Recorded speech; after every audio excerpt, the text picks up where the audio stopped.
For them, the usual courtesies. The member for North Sydney. Thank you, Mr Speaker. I acknowledge that we are gathered here today on the lands of the Ngunnawal and Ngambri, the traditional custodians of Canberra, the ACT and surrounding areas. I pay my respects to elders past, present and emerging, and I look forward to being part of the parliament that finally enables voice, treaty and truth for our First Nations. I would also like to thank the many people who have made the special effort to be here today and this afternoon. To the extraordinary Team Tink, who supported my campaign to be elected as the independent member for North Sydney, my family, my friends, and all the members of Parliament who are here today, thank you. To those watching from afar, please know I feel your love and support, and I will endeavour to do you proud. I also want to acknowledge the people who are no longer here with us in body today, but who have played significant roles in both my life and this campaign. These people have shaped who I am and how I approach things, and I am forever grateful for their wisdom, love and guidance. It is truly reassuring to see so many familiar faces in this room today, and it speaks volumes to the reality that getting an independent member to Canberra is very much a reflection of the community's commitment and passion to see politics done differently.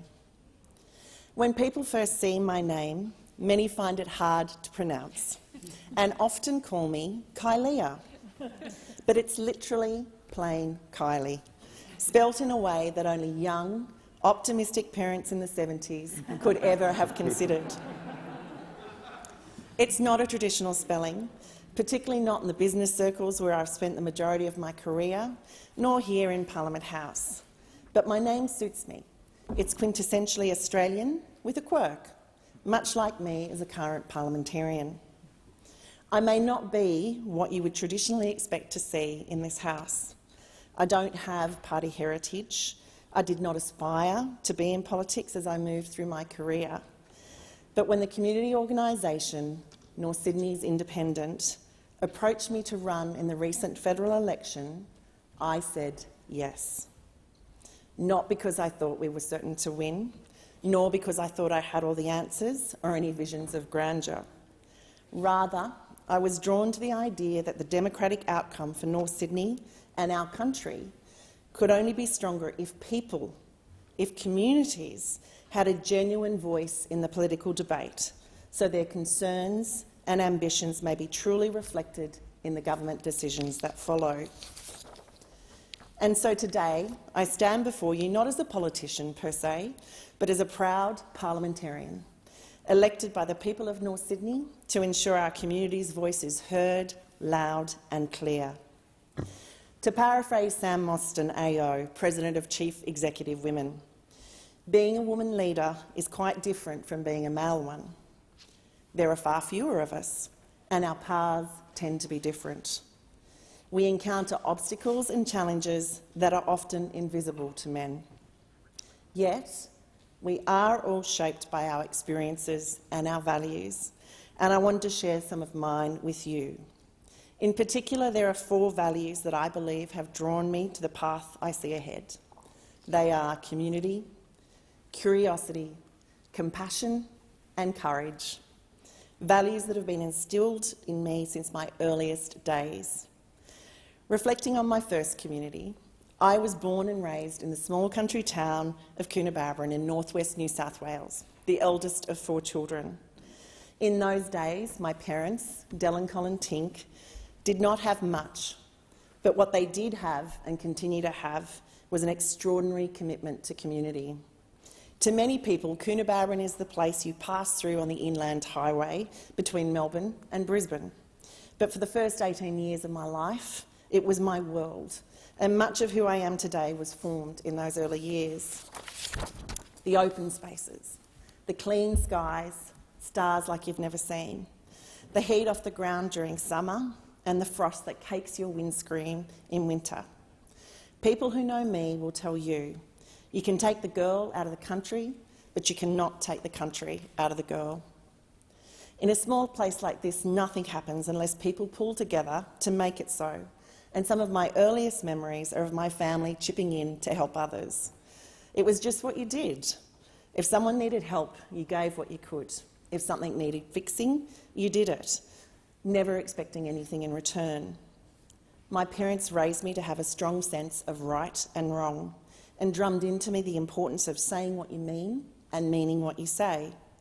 Compassion, respect, reliability, personal responsibility and persistence were all things that were expected of me, and my parents modelled these behaviours daily.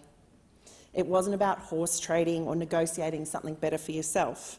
It was about creating opportunities for everyone, and if you happen to benefit, all the better.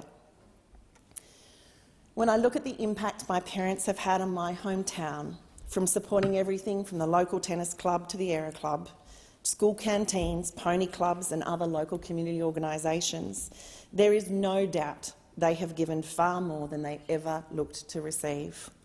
So today I want to thank my mum and dad for teaching me that anything is possible, that you should never stop asking why, and that being told no or you can't do it that way is just another opportunity to find a way around a perplexing problem.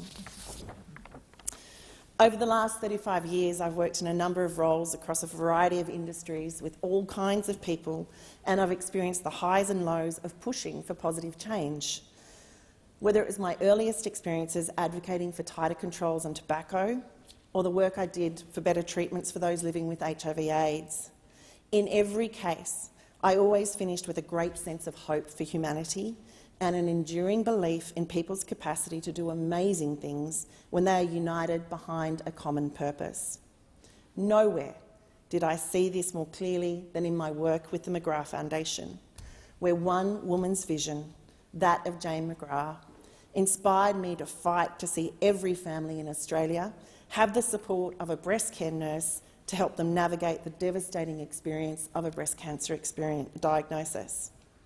From the seed of the McGrath family's experience, in the space of 6 years we grew from having 4 nurses working in the area to over 100, and saw the Sydney cricket ground turn pink every January for the Sydney Pink Test, in what has become an iconic international sporting event.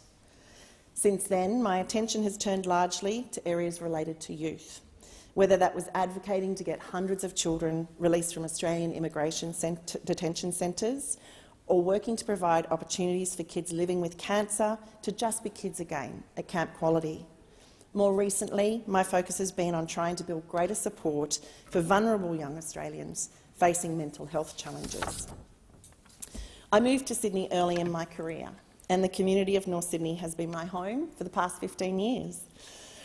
My children have gone to school there and still go to school there. I have built and managed businesses and not-for-profits there, and I'm proud to say that North Sydney is where I belong. Traditionally under the custodianship of the Camaragal and Wallamata people, the electorate of North Sydney hugs the northern shore of the Sydney Harbour.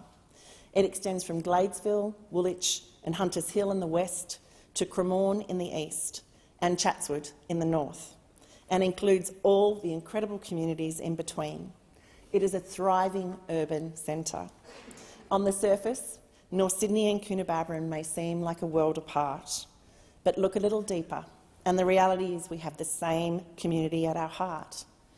From our small businesses to our sporting clubs and community groups, to our vibrant business centres, our tertiary facilities and Royal North Shore Hospital.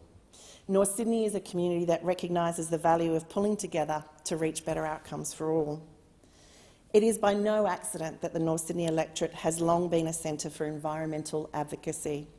Indeed, the 1916 poem, The Sacrifice of Bull's Head, by acclaimed Australian poet Henry Lawson, is one of the earliest articulations of a conservation ethic, written in protest against the leasing of part of the foreshore to, of all things, a coal bunkering company.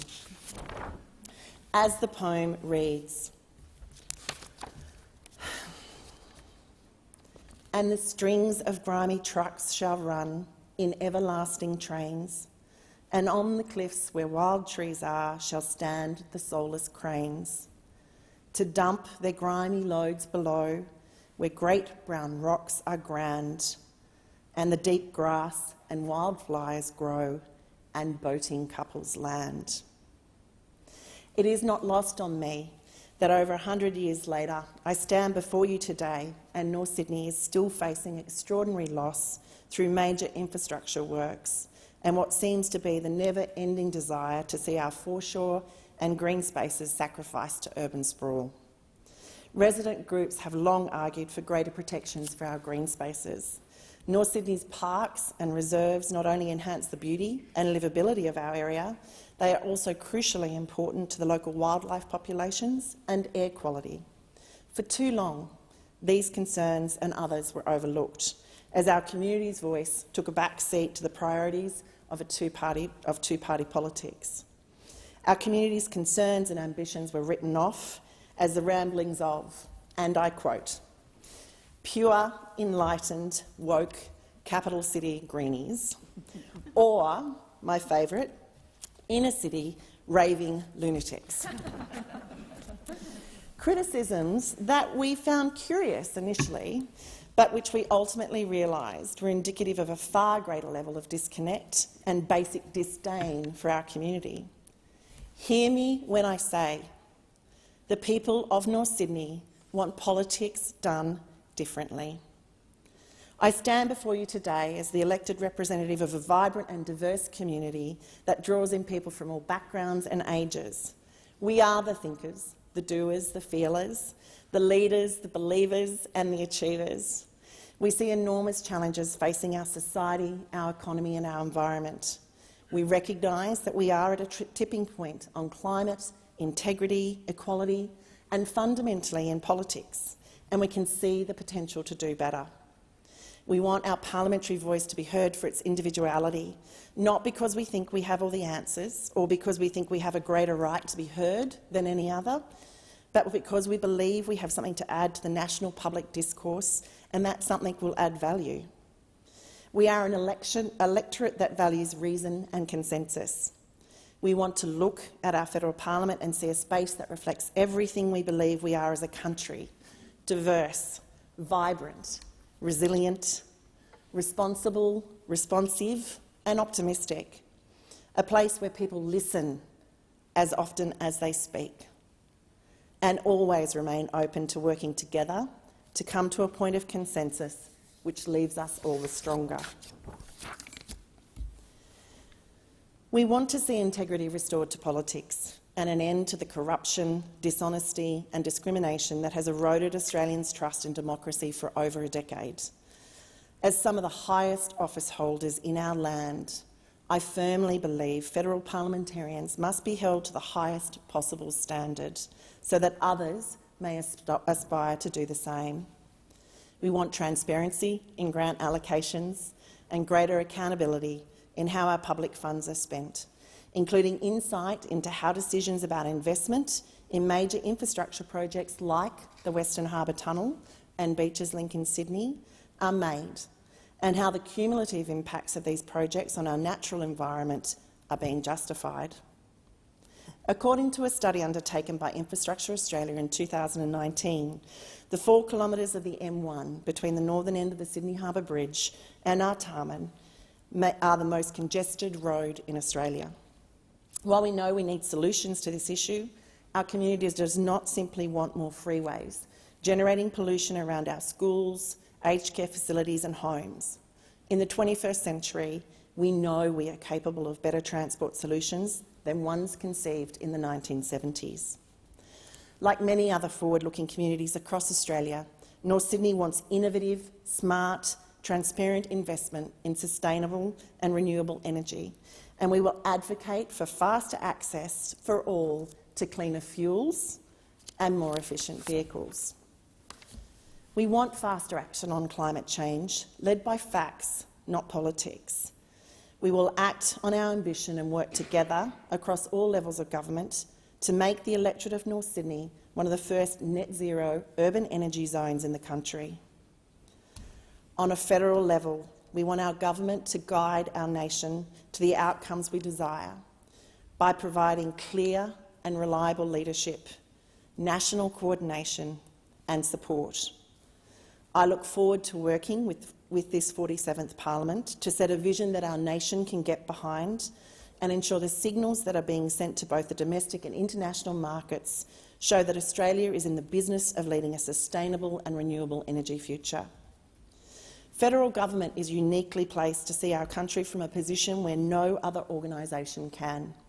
That oversight and power must be used to move us forward, not hold us back because of fear or a lack of bold ambition. And while North Sydney is unapologetically ambitious, we are also deeply concerned about who we are to become as a nation and believe that we must always act compassionately.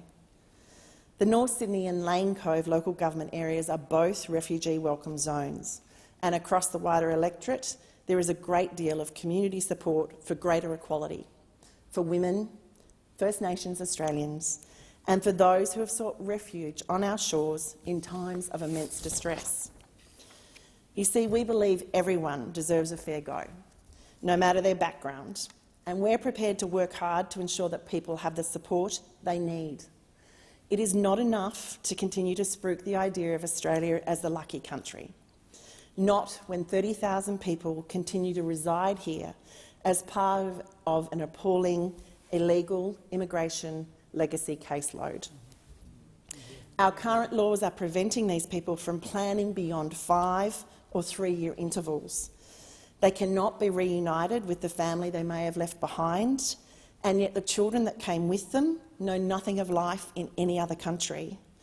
Indeed, they are Australian in every way, yet because of the decisions of past governments, they are currently told they will never qualify for Australian citizenship. We've heard so much talk about the extraordinary gift that is Australia's multicultural reality and of the courage it takes to run with your family from imminent threat. I would challenge us as a parliament to strive to truly do better in the area of human rights. True refugees deserve our compassion, not our disdain. With over 42,000 families, 185 childcare centres and schools and 25 aged care facilities in the North Sydney area, we are also deeply aware of the need for a holistic and coordinated vision for Australian families and communities, particularly in the wake of the past 2 years. We need to reform and recharge our health services so we are better equipped to adapt and respond to challenges like COVID-19 in the future. We must look beyond what has been done to date to identify the underlying systemic issues driving phenomena like the unprecedented levels of mental distress across our country. Recent studies indicate that approximately 1 in 5 teens suffer from at least one diagnosable mental health disorder, and that the teen mental health crisis continues to grow. I've spoken with experts like Professor Pat McGorry, AO, Professor Ian Hickey, AM, Amanda Riddle and Stephen Lewin, and I say to our parliament that this is an issue that cannot be solved by simply throwing money at it from the top down. We must do everything we can to build resilience in our children from their earliest ages and teach them how to ask for help. At the same time, we must build up support for those that are currently seen as the missing middle, perhaps struggling but not acute. We can and must do better. I look forward to engaging further with North Sydney's young Australians, as well as the organisations that support them, to ensure they have the building blocks they need to thrive as individuals and as community members, so they too may participate in working towards a better future for all. North Sydney has long been a hub for technology and innovation, and we will work with other communities across our country to help build a strong, diversified economy for Australia, powered by well-educated and highly trained Australians. To do all this, we must have courage. As a nation, we need to be smart and move beyond the dig and ship mentality towards one that sees us take our place as a smart and efficient manufacturing hub and a sovereign power within not only our region but the world. We are living through a period of immense geopolitical turbulence, and our region needs us to focus on forming healthy relationships with those around us, based on the recognition that, while we may not always agree, we must seek to foster mutual respect and constructive dialogue with those that occupy this planet with us. This might seem like a lot of work to do, but it's the least the people of North Sydney are looking to this federal parliament and myself as their representative to deliver. During the last election, people working within the traditional two-party political system touted the rise of community independence as a risk to stability and predictability. They argued we lacked ideology and that without a party structure we would descend into chaos. But that's simply not true. I don't lack ideology. The ideology that drives me now is in fact what fundamentally led to the creation of our Constitution. When the Australian Constitution was written, its creators were people from disparate communities spread across a vast continent who recognised that for our nation to grow and evolve, we needed a framework and a common meeting place where representatives from each community could negotiate and, by consensus, come to an agreement on the best way for us to move forward. It took 8 years for our Constitution to be drafted, 2 more for it to be ratified on the 6th of July 1900. And as the Commonwealth of Australia Constitution Act came into effect on the 1st of January in 1901, what was notable at the time is that nowhere in that document was there any use of the word party. Our Constitution was written by the people, for the people. As North Sydney's independent member of the 47th Parliament of Australia, I am driven by the beliefs espoused by the strong and capable people that have come before me. People like Ted Mack and Kylea McCaffrey in North Sydney, whose work and advocacy we all continue to benefit from today. I'm also grateful to Cathy McGowan for reinvigorating the independence movement, and closer to me, to the member for Warringah, Zali Steggall, who have both been eternally generous with their experience and advice.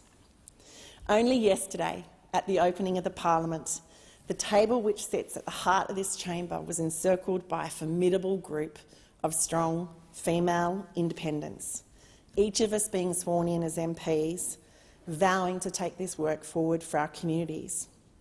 While we were unknown to each other prior to this experience, I cannot be prouder to be counted among you today as part of a history-making crossbench.